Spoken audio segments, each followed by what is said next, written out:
What's really good, my people? Welcome into Buckets Action Network's daily NBA betting podcast. We're in the workshop Wednesday, NBA slate recording Tuesday night live. Subscribe to the Action Network YouTube page if you don't already. Catch us there every single evening, 11 p.m. Eastern. We are presented by DraftKings. The crown is yours. Always check out DraftKings. Always go get your numbers there. Tonight with me, the prop man himself, the sharpest of them all, Joe Dellera, and the market wizard, Michael Fiddle. I am your host, Sean Little.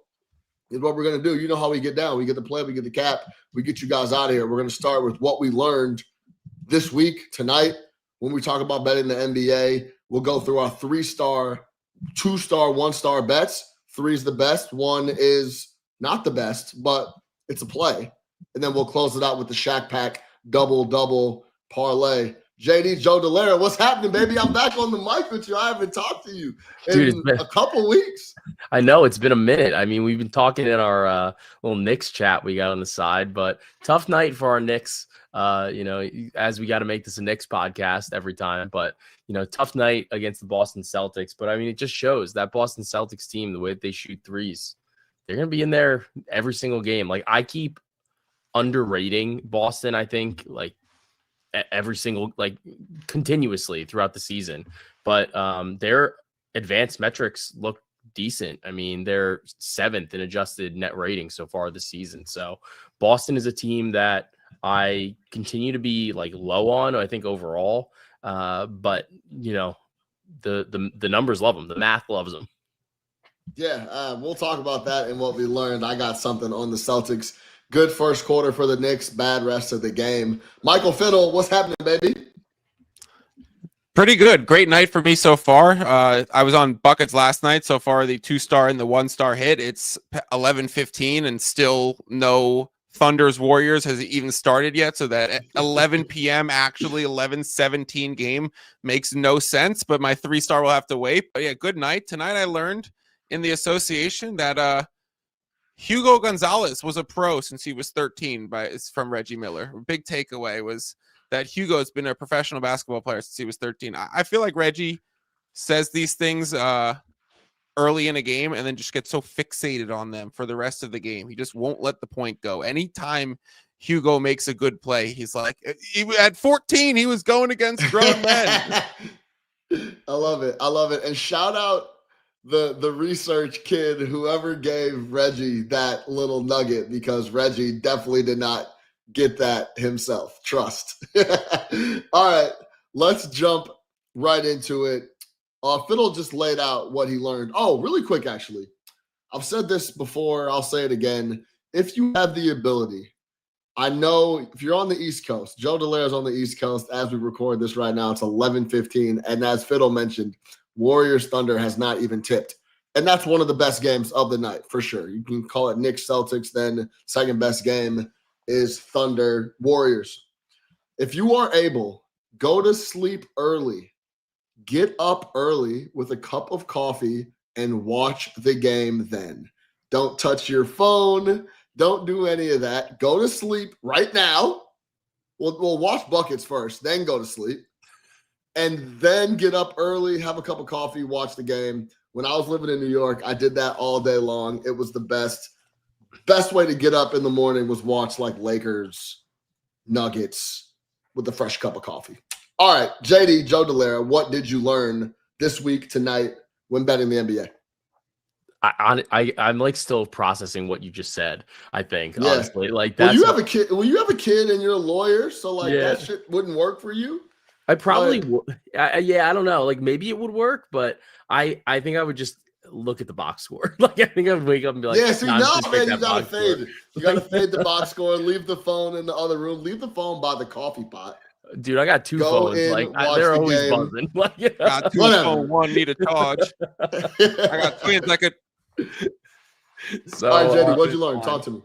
So what I learned today is I think, we're kind of at that point in the season where we're 25% of the way through the season. We talked about this on the Future Jays episode, but a lot of these teams are starting to either like they're kind of starting to show like who they are. And we do have these teams that have identities, and there's also some other teams where you go like, I don't know, like maybe they're not that good. And maybe I overrated this team so far this season. So, I think that there's a couple teams in particular, like, and this is over really the past couple nights where, like I was saying, Boston, I think is a little bit better than I had thought that they were. Minnesota, they seem to be a team that really can only beat like the bad teams. Their record against good teams has not been particularly good so far this season. So they're a team that I'm definitely keeping an eye on, because like even this game against the Pelicans, they had no business winning this game. And, they pulled it out. It's a game they should win, but it does kind of makes me a little bit nervous about Minnesota, I think, and what my thoughts are regarding them moving forward. Like, I'm not totally convinced that they're a real contender. I think that they kind of remind me of almost like the Knicks, like 2 years ago, actually, where they were good. They had a lot of players. It was like a Julius Randle team. And you were like, this team's good, but like they get killed by the good teams. Or like they don't really show up in some of those spots. So Minnesota's on fraud watch for me. That's a team that I've kind of started to make a position against, I think, moving forward against some of the better teams in the league. Yeah, and the way they close games against the better teams in the league is just flat out not going to cut it. We talked about this actually offline, me and JD, about just they don't have any ball handlers. Like we joked, Mike Conley would be great for this team if it was Mike Conley 5 years ago. Like they don't have guys.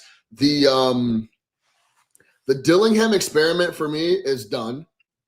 I just don't think he's a guy you could give a lot of minutes, and he's a guy that they go to 15 minutes a game, and he's getting fourth quarter minutes. He's just not going to cut it for them. And then, as well as Julius Randle has been playing, we could talk about him handling the rock, closing games out consistently. It's just tough. They got a couple things they got to figure out, but with some of the other teams in the league in the West, they just aren't up to snuff with a lot of the squads. I agree with you. I don't know if fraud is the right word. I just think coming in, they didn't have enough, and it's just starting to show that they can't keep up. They just feel like a little overrated, and I think a lot of it has to do with Ant is just awesome. Like Ant's fun to watch, but Ant's not a point guard. They don't have that, and they're kind of trying to split this timeline thing because Ant is young. Randall, like I had to just check, but Randall's 31. Gobert's getting older too. So, I mean, you have this like dual timeline type of thing going on. And if they want to try to win now, you really got to go make a move, I think, to go get a legitimate point guard to go put alongside of Ant, because these teams just double the fuck out of him and call it a day. And, you force the ball out of his hand and you live with it, whatever else happens. So I think that they need to make a move, and it's becoming more and more evident as the season has progressed. Yeah. And if you can't close games offensively and you don't know what you're going to do possession to possession on a Wednesday in November, come May, good fucking luck late in the fourth quarter in crunch time, because it's all on tape and now things are real serious and those possessions get even harder. Fiddle, where are you at on Minnesota overall? I think it's fair to say they're on fraud watch. I mean, they just lose against every good team, but we just saw them last season be the exact opposite team. So I'm still trying to figure them out. I think the losses of like Nickeil Alexander-Walker, who's been phenomenal in Atlanta and stepping up even with Trae Young out. I think we need to give them a little bit more time, because this season did hinge on Dillingham taking a step forward, on Terrence Shannon Jr. taking a step forward. So it's like we're still very early into this season.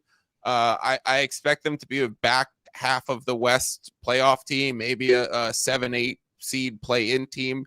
And so it depends on their trade deadline. I mean, they're in a tough salary cap situation where I think they're like first apron. I'm not sure if they're second apron. Yeah. So it's going to be hard for them to move pieces. They would have to match salaries.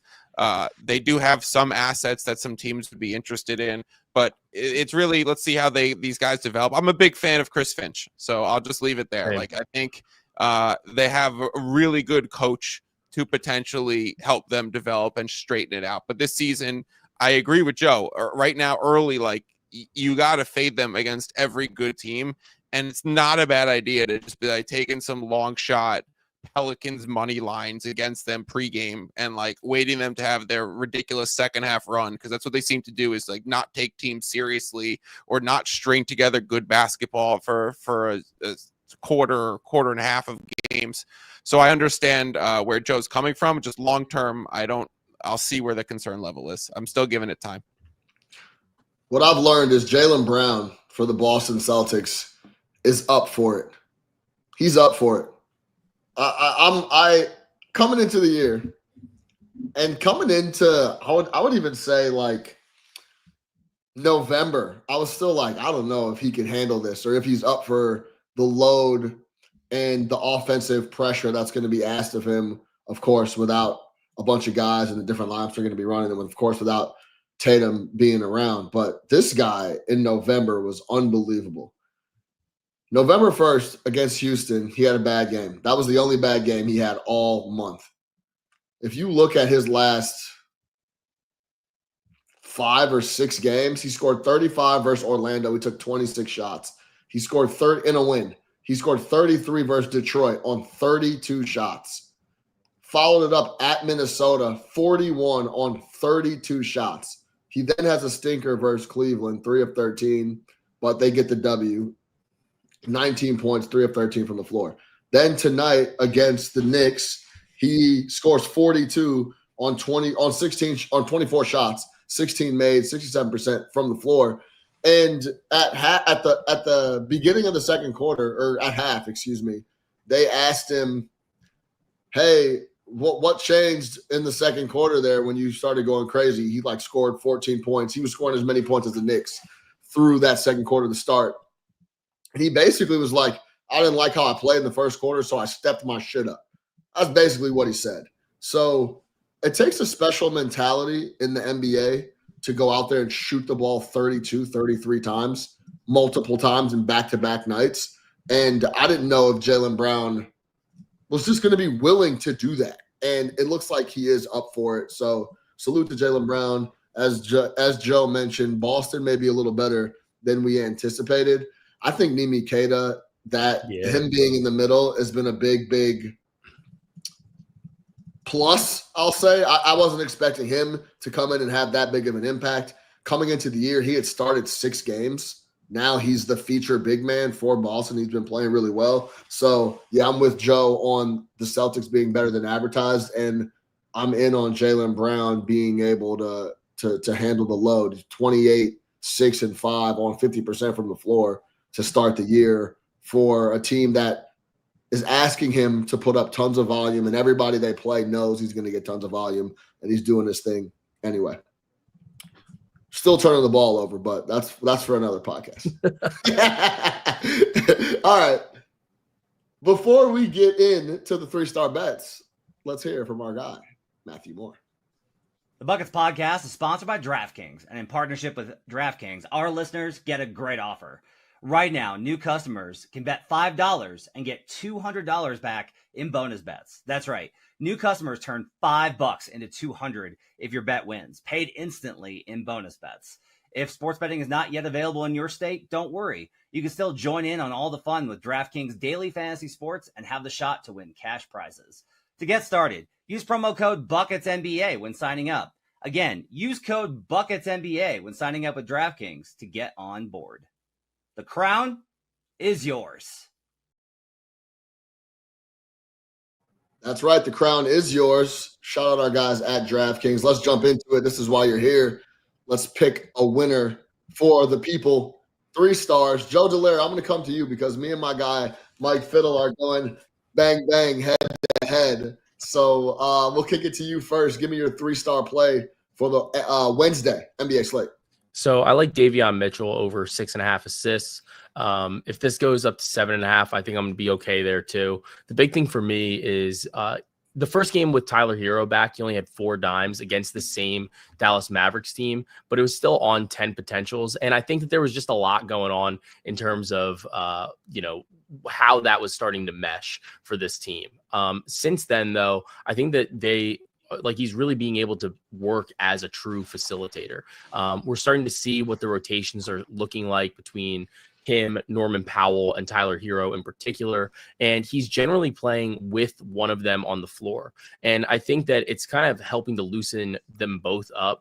It's been productive for him throughout the course of the entire season. He's averaging 7.8 assists per game. But then over these last three against the Bucks, Pistons, and the Clippers, get 9, 10, and 12 dimes. So I think that we're seeing this better opportunity here. He's getting another matchup against the Dallas Mavericks. I think he's going to be able to build off of that opportunity where, just a couple games ago, I think when sometimes when you get these younger point guards and they're playing some of these teams, they have a bad game, they're able to go back, look at the film and say, all right, like, what did I do wrong? What do I need to change? And I think that he's going to be able to do that in this situation. So I like the opportunity. I think that the assist numbers actually, when he's playing on the court with both Powell and Hero, his assists per 36 go up by about an assist or so. So he goes from about like 9 to 9.9 or so. So I do think the assist rate is going up when he's playing alongside of both of them. And they're both elite scorers against this Mavericks team, who is obviously not a very strong contender so far this season. Cooper Flagg's getting a lot better, but we are seeing a little bit more Ryan Nembhard now playing the point. I think that's a little bit of a better matchup for Davion Mitchell. It's not as much of like a size disadvantage for him in the same way. And I think he's going to be able to, kind of get into the paint, do some driving and kicking, and be able to set up some of the other guys. So I like the over 6.5 assists here. I think he's going to be able to build off of his recent success. I don't have anything negative to say about Davion Mitchell. I'm a huge fucking Davion Mitchell fan. I love the way he plays. I love the effort. I love the distribution. I love the way he wears his emotions on his sleeve. He chirps. He plays hard, man. He's a guy that I rock with as much as I possibly can. I couldn't believe that the Kings moved off him when they did. I was shocked by that. Yeah. I didn't understand that at all. And of course, the guy Spo goes in and makes sure he picks up a guy perfect for that squad overall. So he creates for them when he's on the floor. If you talk about on-off overall, like when him and Norm Powell are on the floor, their offensive rating is a 120. Yeah. True shooting is 60%. Like, that's insane. So just running. Yeah, just like up and down all over the place. So yeah, shout out Davion Mitchell. As Joe mentioned, try to catch that 6.5 before it ticks up to 7.5. Michael Fiddle, any thoughts on Davion Mitchell and this play? So I have a thought on the game, which is just very in line with Joe's thinking.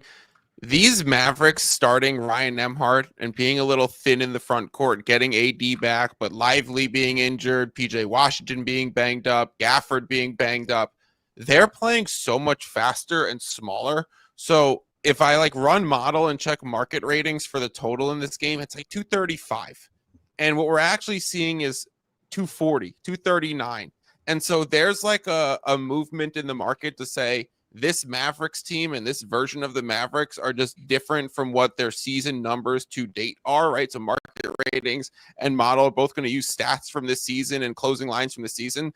And the betting lines are like, wait. We're actually just seeing a different Mavericks team right now. So we're going to bump the total up 5 points because of the way that they're playing. So the way to attack that is probably in prop market, because I don't know if you want to chase that increase and actually play the game over. But if you chase it in prop markets and go over, and I'll have a double-double in that game as well. So I like where Joe's thinking, because we're seeing a different kind of pace out of the Mavericks and a different kind of scoring output, which is kind of in line with what the Heat have been doing all season. Keep an eye on the injury report here. Tyler Hero available. JJJ available. Norman Powell is questionable. Wiggins is available. And then if you go over to Dallas, Gafford questionable, PJ Washington questionable, Lively still out, Cooper Flagg available. But just keep an eye on the injury report overall in that matchup. All right, Fiddle, I'm going to go first for my 3-star. We're going head up, as I mentioned. Over at DraftKings right now, you can get the Milwaukee Bucks plus 3.5, minus 115. Versus the Detroit Pistons. And that's where I'm going to go. Now, I know Milwaukee has been underperforming. They're coming off a nasty-ass loss to the Wizards. They gave up 38 points in the fourth quarter of that Wizards game. It was nasty. Big ups CJ McCollum, by the way. I thought he would go to Washington and just kick his feet up and count $100 bills as they came in every game check. And he's actually doing his thing, continuing to go out there and put in big efforts and put in big performances. So salute to CJ McCollum there.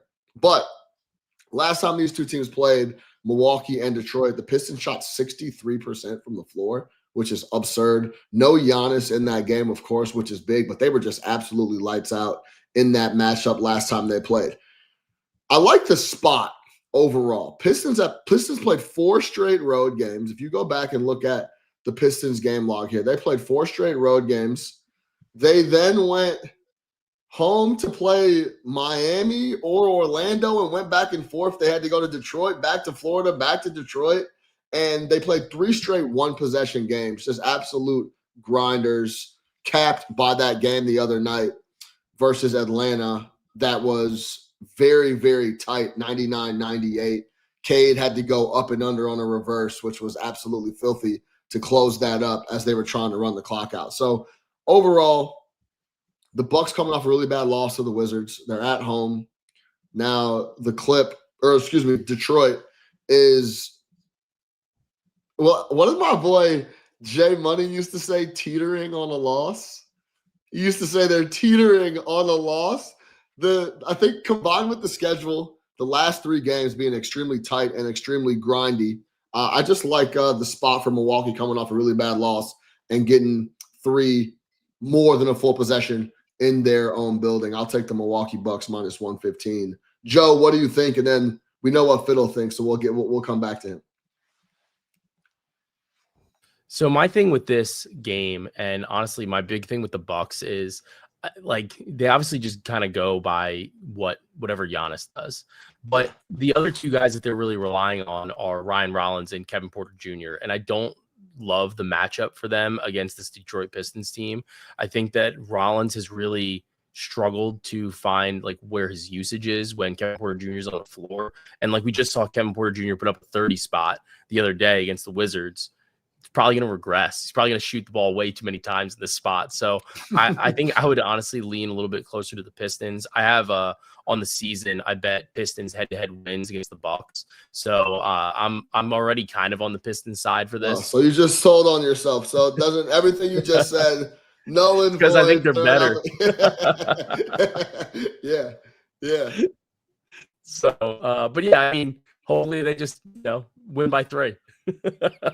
No, there you go. I mean, you do make valid points, and they just don't have – Milwaukee just doesn't have a lot of firepower, man. I think that's what also makes me a bit nervous. The thing here, too, he's questionable on the sheet, and that's Duncan Robinson. Now, when he's on the floor, they're a lot better on offense. You add Duncan Robinson, their offensive rating goes from 121 to 112. They only scored 99 points the other night. And that was that was the game Duncan Robinson missed. So I think if he doesn't go, I think that'll help with the firepower issue for Milwaukee. But we don't know what's going to happen with the injury report there. If he doesn't go, I like the 3.5 even more. Fiddle, tell me why you're on the other side taking the Detroit Pistons, who continue to get it done in the fourth quarter, led by Cade Cunningham. Fourth quarter Cade has been absolutely unbelievable this year. I'm sure that's part of the cap. Talk to me. This is pure numbers and market reading and understanding some of the trends that have been. I want to take back the word trends and say patterns that have been happening in the betting market, because it's not like a betting trend typically associated with like he's hit this in 6 of the last 7 games. It's a pattern that I'm recognizing. So the number that I have for this game is Pistons minus 3.3. So not a huge edge in taking Pistons minus 3. But you mentioned Duncan Robinson on the injury report. I mentioned Kevin Porter Jr. Like he left the game against the Wizards, which was a close game, and couldn't return. And then Chris Middleton hits a game-winning 3 against Giannis and says he was heartbroken when they traded him and got his lick back. But I don't know if Kevin Porter Jr. is going to play in this game. He just came back from an injury and then re-rolls his ankle again. And so we'll see about that. And that's like integral to Milwaukee's success right now. So if I have the number 3.3 with Kevin Porter Jr. active, then I start to say, okay, the Pistons have been taking a lot of action in late markets. Like we saw this against the Hawks get steamed out to like from 7.5 to 10 at tip off. And sure, they didn't cover it. They ended up winning, but they didn't cover the number. They were up 9 with a few minutes left, and Nickeil Alexander-Walker hit like back-to-back threes and made it a close game. So I kind of like throw away the results and think more of process in the market. I always say what happened in the market between games is more important than what happens in the actual 48 minutes of a game. The other side of that is when Milwaukee just played against the Wizards were taking a lot of late action against Milwaukee. So we were seeing this pattern of Milwaukee getting bet against and the Pistons getting bet for. So if I have 3.3 as the number, some asymmetric injury risk on my side with Kevin Porter Jr., and thinking that there's these patterns in the market, I think 3 is a floor price on the Pistons. Like, I actually don't think we're in that much disagreement by taking plus 3.5 and minus 3. I don't think that's like, I think those are two totally fine angles if the game was priced at 3.3. But I think the chance that this game ends 4 is like in the market, like closes at the number 4 is significantly higher than it closes at 2.5. So I'd rather be on the Pistons minus 3 side here. Yeah, it's hard to argue that with the fluctuation in the late money. Late money is always an interesting indicator, especially in this every other night. You want to know why it's so important? Because you'll see the books, some specific books, move the lines to like minus 105 on both sides. You see this a lot in football. It's like, hey, we're going to start taking money on this Cowboys Lions game, minus 105s on both sides. And that's because the books are really confident in the number and saying, okay, we've gotten to the point where we think the number's really sharp. So we'll lower the hold on each side, and wherever the action comes in, so be it. But then that action is betting into like big limits, right? So you can get down like $25,000, $30,000. So big players are waiting for that limits, then that hold to decrease, and then bet into lower hold markets and still get the numbers that they want at volume. So they might have a lower ROI, but a much higher take home in their investments, right? So it's like they might only make 1%, but if you're making 1% on $30,000 bets, as opposed to betting $100, $200 and being able to get in early in markets, $500, $1,000, it's just like there's different levels to this, and winning a lot is the hardest level. And so that's what you're going to see in the late market. Is just like where are the biggest players coming in. And so that's why I think it's a pretty large indicator. And Fiddle, like to kind of go off of that, I had a question for you in like kind of to go to that point. Do you feel like when you are able to bet into the market later, do you think it does anything? Obviously, you can get more down. There's more liquidity in the market at that point, or like your limits are going to generally be a little bit higher, closer to tip. But do you feel like it's better? I mean, depending on your situation, obviously, do you feel like it could be better sometimes, to give up like a couple cents in the market to just be able to bet later on like whatever your account is, because you know that you're going to have a higher limit at that point in time? Or are you just always looking to say like, I want to get this number now, and like if I can get more down later at a good number still, I'll buy again? Yeah, so I think the answer is both, right? So if not me, because I do a lot of betting on overnights and in the mornings, if not me, someone else is going to take that number, and it's going to push it out to realistically where it should be, right? So I want to take that number and take the liquidity and, probably do it through multiple books and take the number across the market and just try and take it everywhere I can. And then decide later, hey, is this still worth it? Do I still have conviction in the number that I'm generating, in news coming my way, and like having these things line up? And sure, you'll dip back in, but there's this kind of concept where, if I don't touch it, will the number still be there later on, and I'll still get it? Like, well, if I want Pistons minus 3, do I just not touch it and then hope it's minus 3? Then someone else is probably going to take it, and then you're probably going to get to minus 3.5, minus 4 anyways, and have to make that decision there. So it's more like I'll do it early, and then you could even come back the other way and have like positive value on the middle if it really pushes far. So I would say take it while it's there, and try and grow that way. And then you have to make that decision later, because if it's not me, it's going to be someone else. Yeah, I tend to agree with that. I think that it's just like you got to get it when you can, and if it's just gonna get bet one way or the other. And honestly, I think if it's still there, excuse me, if it's still there later on, then that means like either maybe your edge wasn't what you thought it was supposed to be, or and then it's like, oh well, like nobody bet this, like what's going on here? Right. So I think that's even an indicator too. Yep, for sure. If the number is still there, then you have to question your opinion or your process here, and then not even let the results of what happens dictate if you were right or wrong. Yeah, I think 3 is an interesting number too, it being a whole number, being one full possession with the push still being available as well. So the 2.5 and the 3.5 makes it a little more spicy as well. Just to clear up what I said earlier, Detroit went from, they were in Boston, they played home against Orlando, then they went to Miami, and then they came back home to play Atlanta, and then now they're going to Milwaukee. And the Pistons are 1-4 ATS in their last 5 games. All right, let's go to the 2-star bets. Joe Dellera, give me your 2-star for the people on a Wednesday. All right, so I'm going to be on Michael Porter Jr. over 2.5 threes. Dude has just been chucking. Like, he gets up whatever shot he wants. And so far this season, he's hit this line in 12 of 17 games, averaging 3.4 per game.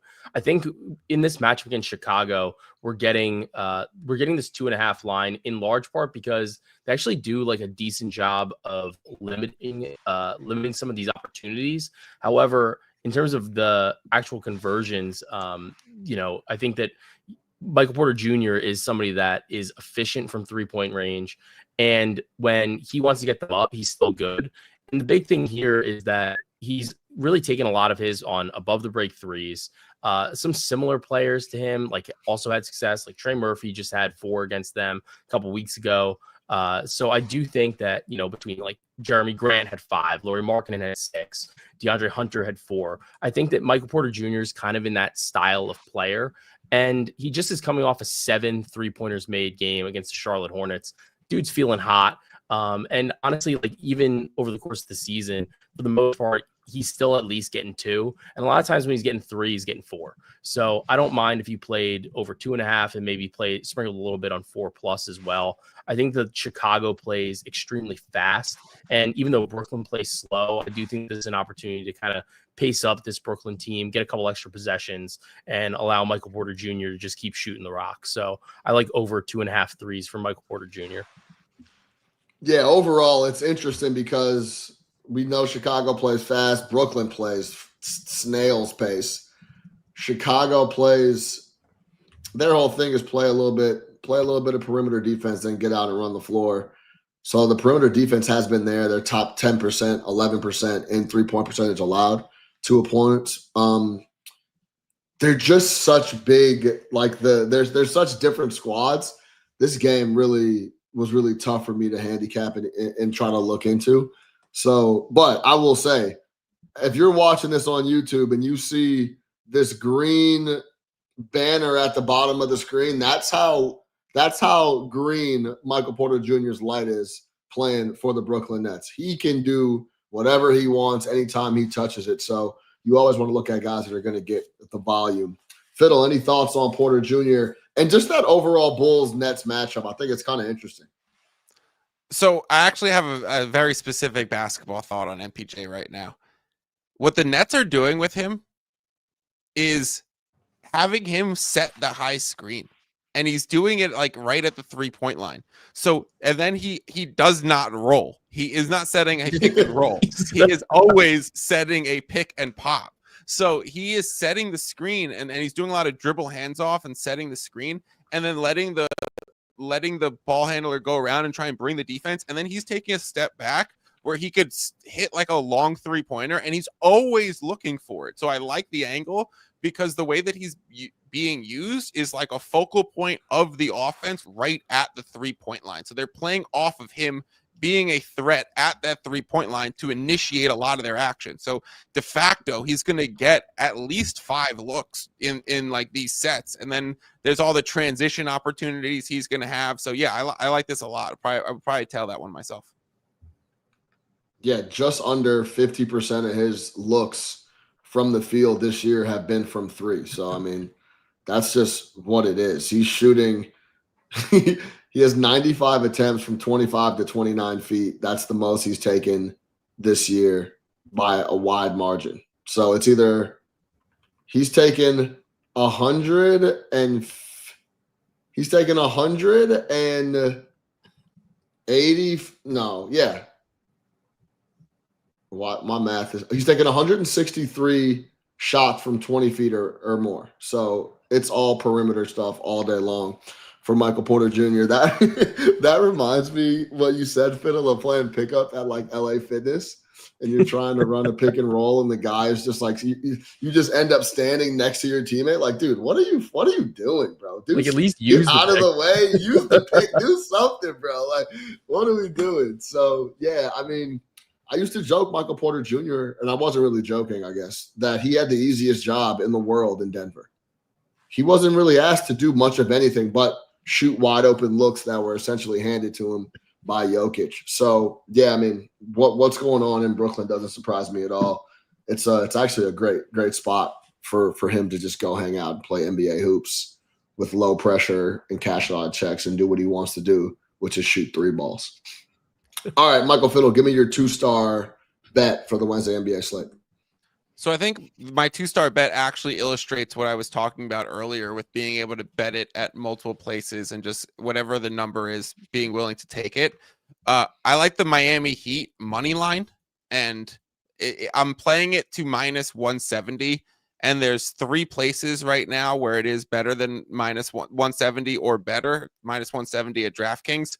So I'll play it at all 3 of them because I want to get to that number while I can and while it's still there, and think this is a very strong Miami Heat spot. We talked about the way that the Mavericks are changing their play style, and I think that plays right into the hands of this Miami Heat team. The Miami Heat team very healthy.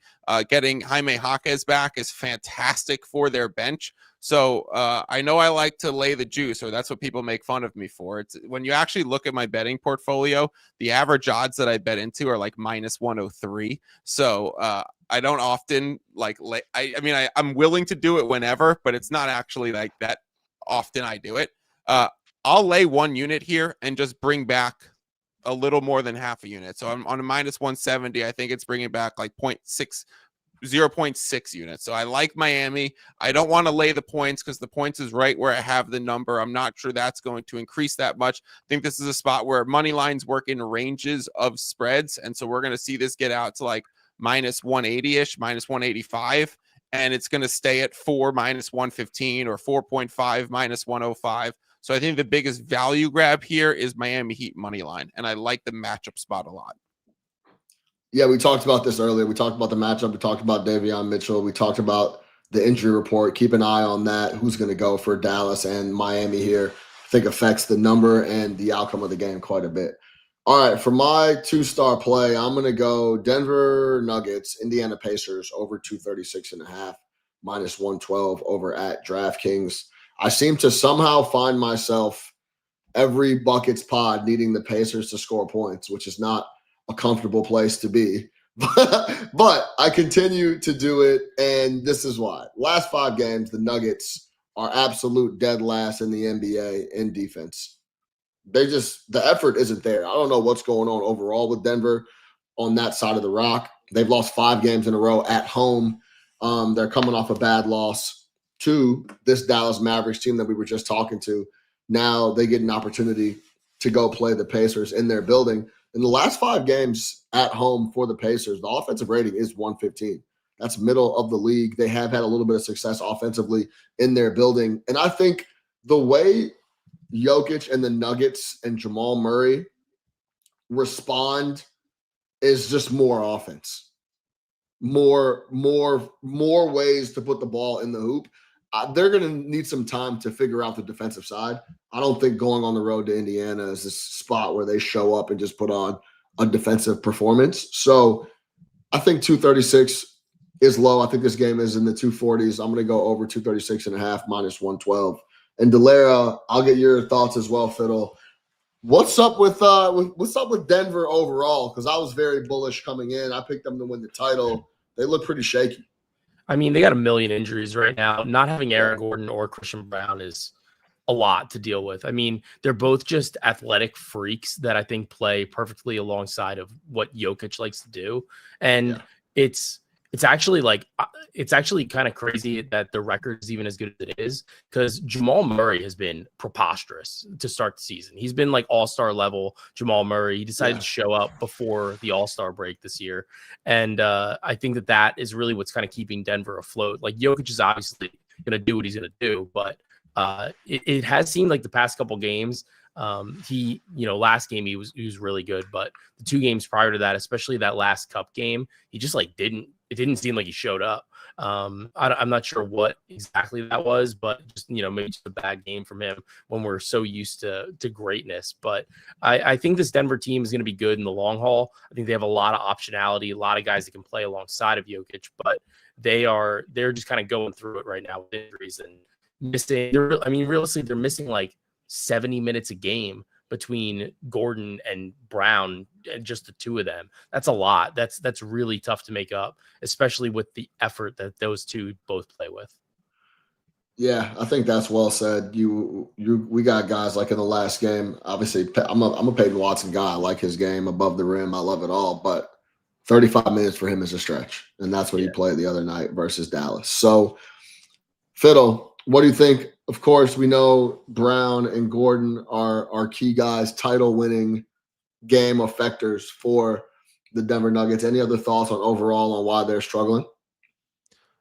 Because they're starting Spencer Jones, who's like a 2-way player, and I agree, playing Peyton Watson too much. But I do want to hit on your bet. I think it's the perfect time to be hitting the Denver overs. With Gordon, with Brown, they were like a top 5 defense for the first chunk of the season when they were like really rolling off and looking like one of the easily top 2, top 3 teams before they went into that game with the Houston Rockets a little while ago. They have like a top 5 defense in the league. And so Cam Johnson was not playing great offense, but playing fantastic defense. Gordon and Brown were relentlessly attacking on defense. It was like they were really strong defensively. Now you look at their team since they lost them, they're number 1 in offensive rating, and they've dropped to 16th in defense. So this is the right time to start hitting the overs on them, because they're playing differently and they're back to being Denver that needs to win with offense. So I do like the overplay here. Yeah, that's exactly what I was getting at. You said winning with offense was a little more eloquent than I put it, but yeah, that's what they're going to lean into here at this moment. I think with the Pacers playing a little better offense than people realize at their house and in their building, I think that's the spot that will go over 236.5. All right, 1 stars, rattle them off. Joe Dellera, give it to me. Joe, you're muted. You're muted, Jay. I didn't even want to give it out so much. It's like, because I hate betting unders. But intentionally muted. I saw this one. I was like, I got to jump on it. I'm going to jump on Chris Dunn under 8.5 points. He's playing the Atlanta Hawks. Dunn has been good over the past couple of games. He's gone over this in 4 of his last 5. He actually went over this game over this number back in November, on November 10th against the Hawks. He scored 11 points against them, 5 for 10 from the field. But notably in that game, Kawhi Leonard did not play, and neither did Bogdanovic. Bogdanovic isn't playing again in this spot, but Kawhi Leonard, I would expect to play. I don't see any reason why he necessarily wouldn't. But looking at the matchup, though, I just don't particularly like it for him. I think that the Hawks have enough rangy type of wing players, especially without Trae Young, that it's not an advantageous matchup for him. He's not necessarily somebody that's an excellent shooter. He's kind of somebody that's like getting into the paint, taking some of these looks from like mid-range. He can shoot threes at times, but it's not something that he's necessarily going out to look for. And then plus Kawhi has actually been really, really good since he has come back. And these teams that he's going over these numbers against, The Cavs get 9, the Lakers get 19. The Lakers often sag off of these guys. Like this is somebody that Luka is maybe covering, Austin Reeves, LeBron, and they're just like, yeah, whatever. Like you score, you score. And then, you know, the Memphis Grizzlies, not a great basketball team right now. So I do think that this is a good like sell high spot for Chris Dunn and to go under 8.5. I like getting the under 8.5 in case he doesn't make any threes. Then we're looking at a spot where, you know, he's got to make at least 5 field goals or get to the free throw line, something like that. So I'm going to grab under 8.5 points in the spot against the Hawks. Fiddle, I'm going to jump the line here really quick because my 1 star is Clippers Hawks under 229.5, a little correlation with JD. Atlanta is, like Jay laid out, is wingy, long, and rangy, and they want to get to the basket and score at the hoop. And that's probably paying into the best part of the Clippers defense, where Big Zoo is down there. They're top 10 in points allowed in the paint defensively. So, and Atlanta's top 10 on points scored in the paint. So that's big on big there. If Nickeil Alexander-Walker could just relax a little bit and have a little regression, he's been freaking awesome shooting the rock for Atlanta. And we know what Jalen Johnson has been doing. So I think this is a good spot where it's a bad matchup for our guy James, and Kawhi can maybe get a couple extra stops defensively as well. I think this is just a lower scoring game than advertised. I'll go under 229.5 Clippers Hawks. Fiddle, give me your 1 star. Yeah, I'm joining you guys in that game. I'm going with Dyson Daniels under 17.5 points plus rebounds. So I think we're all trending towards the under on this game, Sean. I also played that same under as you, under 229.5 on the game total. So completely agree there. And then I look at Dyson and I'm like, he's probably going to have the on-ball responsibility of James Harden or Kawhi, if not both of them sporadically throughout the game. So I think he's going to spend a lot of time defensively using his effort there and being away from the rim. So I think his rebound opportunities are going to be way down if he's guarding those players who often operate in the mid-range and at the 3-point line. So he's going to be away from the rim, and then he's going to use all of his energy defensively. So I like it at 17.5. There's a -105 and -106 out there on this. I would play it to under 6 and 16.5, like -115 also. I love it. I love it, boys. Those are the 3-star bets. Those are the 2-star bets. Those are the 1-star bets. Pick your winner. DraftKings, the crown is yours. You know how we do it. All right. It's also Wednesday at DraftKings. The crown is yours. And that means we got the Shaq pack, which means we're giving out double doubles. I'm going to go with Josh Giddey. Hopefully that game is a little more open and up and down, as Dellera mentioned, with the Porter Jr. threes. The Bulls got to get back on track. I think it's a good spot just with the doctor ordered for them. And if they do get back on track, it will be on the back of Josh Giddey. He can get it multiple different ways. I'll take Josh Giddey on the double-double. Dellera, where are you going? I'm going to grab Cat. I think that this is a good bounce back spot for him. First game all season, I think that he didn't even have 8 rebounds. And it's a back-to-back. Mitchell Robinson's not going to play in a back-to-back. Hasn't played in one all year. I would be shocked to see him play in one against the Charlotte Hornets. So I think it's going to be a good spot for Cat to get a double-double. The dude is just a rebound magnet when Mitchell Robinson doesn't play. Yeah, you don't have to. Yeah, that goes without saying. It feels like one you should try and get to early. Like right when that opens, you should try and get it because that's going to move, especially. I don't know if Joe, will that news be completely priced in at open about Mitchell Robinson? I think I would say it'll be like 90% priced in, but I would just grab it right away. Yeah, because at least the other fish will come chasing it as well. Exactly. Fiddle, where are you going? Double-double. I'm going to take a little bit of a long shot here. Andrew Wiggins. Can I tell a quick funny story? Of course. So I had Andrew Wiggins on a optimized long shot prop where they give you some boosted odds, and it was $150 to win 17,000 the other night, and it was Miami Heat money line against the Clippers, easy. It was another money line, I forget, easy winner, and it was Andrew Wiggins and the Orlando and Chicago game on the under recently. And Wiggins, thank God this happened in real time and I noticed, But Wiggins goes into halftime with 15 and 7. And I'm like, oh my God, I'm going to get this. And then the Orlando game is 53-53 at halftime. I'm holding an under 239 and a half. I'm like, oh my God, I'm actually going to hit this long shot tonight, right?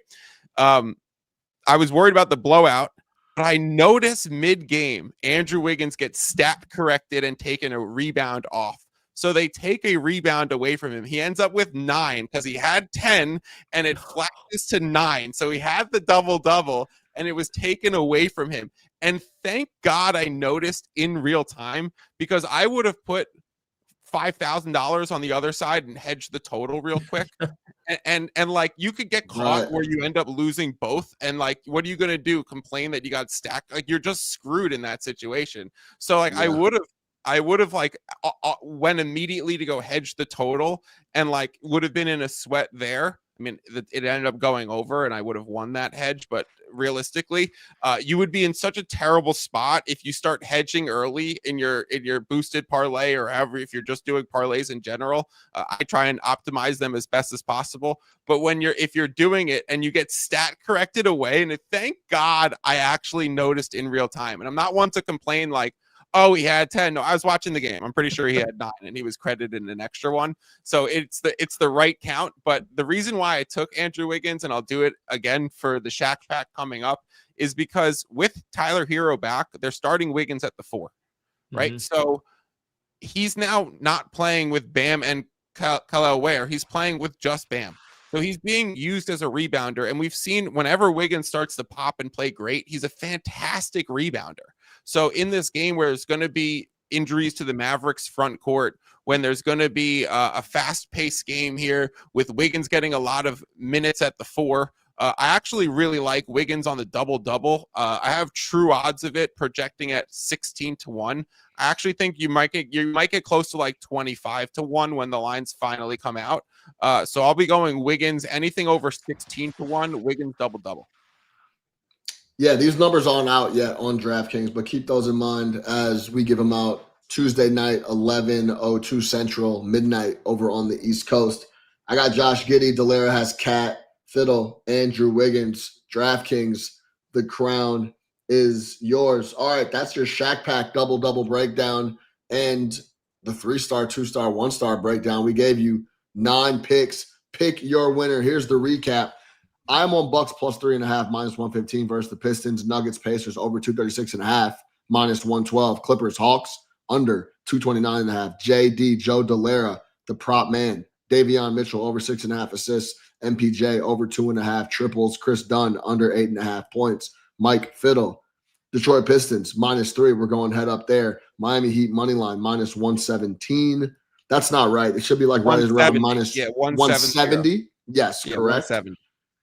Dyson Daniels under 17.5 points plus rebounds. We all like an under in that game in the Clippers Hawks. For Joe Dellera, you got something for me, Mike? Yeah, can we do one more thing? Because people in the chat have been asking us to talk about it. So I want to get to a topic that people who are here watching the live show want us to hit. Yeah, let's go. Shout out Just Fred99, man. He been in the chat. Yeah, do you guys have any thoughts on Giannis deleting his social media mentions of the Bucks, etc. from Just Fred in the comments? I'll throw it to you guys. I don't have too many thoughts on it. I think it would most impact Joe's Knicks. But do you have any thoughts, or is there any angles? Like, do we start selling on Bucks win totals? Do you start buying in on futures? Do you buy a title MVP ticket on Giannis in case he gets traded to a real deal contender right now? Like, do you take an 80-1 Giannis title MVP? Because like, what if Miami gets their hat in the ring? What if Toronto decides to do what they did with Kawhi and say, we'll take the swing at Giannis for a season and a half while things are going so well?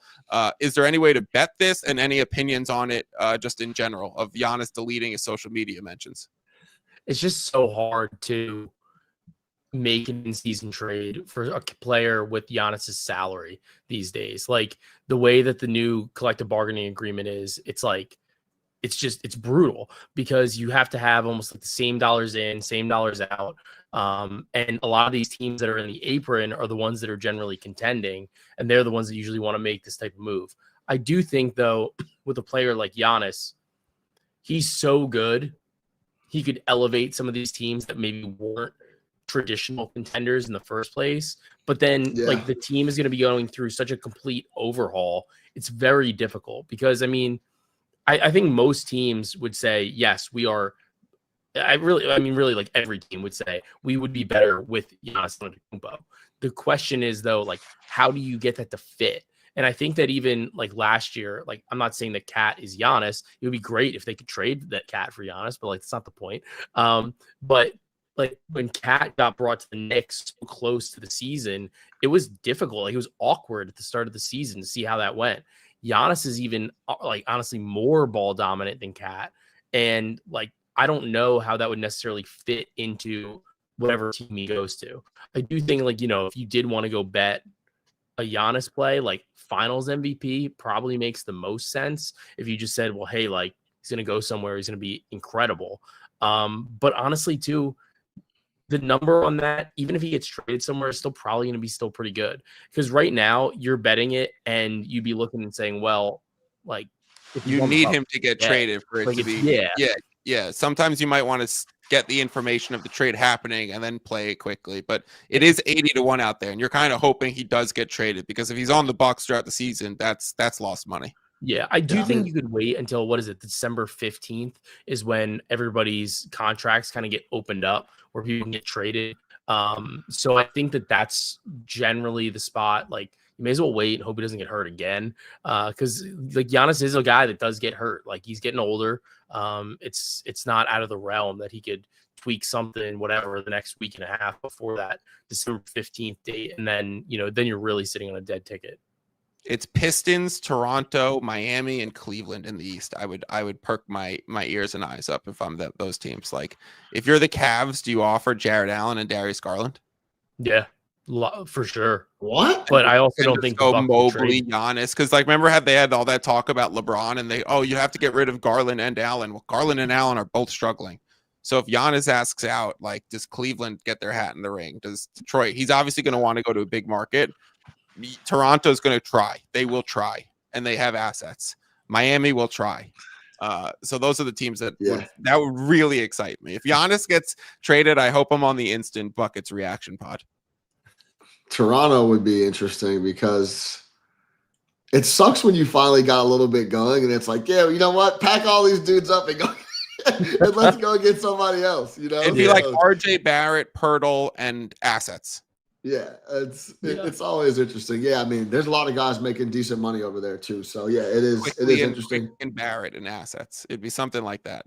Yeah, it'd be like quickly Barrett, Pirtle, asset. Yeah, it'd be something like that. But I know one thing. We talk about betting Giannis, like, he's going to show up every night. He's healthy, and he's gonna give you max effort. So it's always very interesting. And also one thing, Joe, like, and I know you didn't mean it like this, but I just want to say this.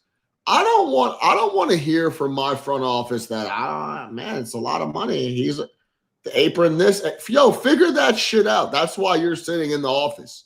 Like, if Giannis is available, you better figure out a way to match whatever you got to match and figure out whatever apron you need to figure that out. That's like what the job is now. So as much as over the years, as I've seen teams in the NFL, the NBA bend rules and figure out shit, move money here to bonus and all this other shit, figure out the loophole, the new one, and figure out a way to suit guys up. The Bucks have done that to accommodate Giannis like 4 times over now, right? So shout out the Bucks and been like, we'll figure it out. We'll do whatever to keep Giannis. Yeah, if you're one of those teams, you call Brooklyn, you're like, we know we could offload some salary to you and then make it work in a. Like, any of these deals is probably going to be a 3-team you got to figure out an off-court sponsorship, whatever. Hey, man, whatever you go plant some trees, baby. Yeah, we have this company called Aspiration for you. All right, that's going to do it for Buckets, for Joe Dellera, for Michael Fiddle. I am your host, Sean Little. Make sure you subscribe to Buckets on the YouTube page, or subscribe to Action Network on YouTube. The Buckets Pod will be on there. Tell a homie to tell a friend about the podcast. We're here every single day breaking down NBA. Until next time, which is tomorrow, let's get buckets, baby.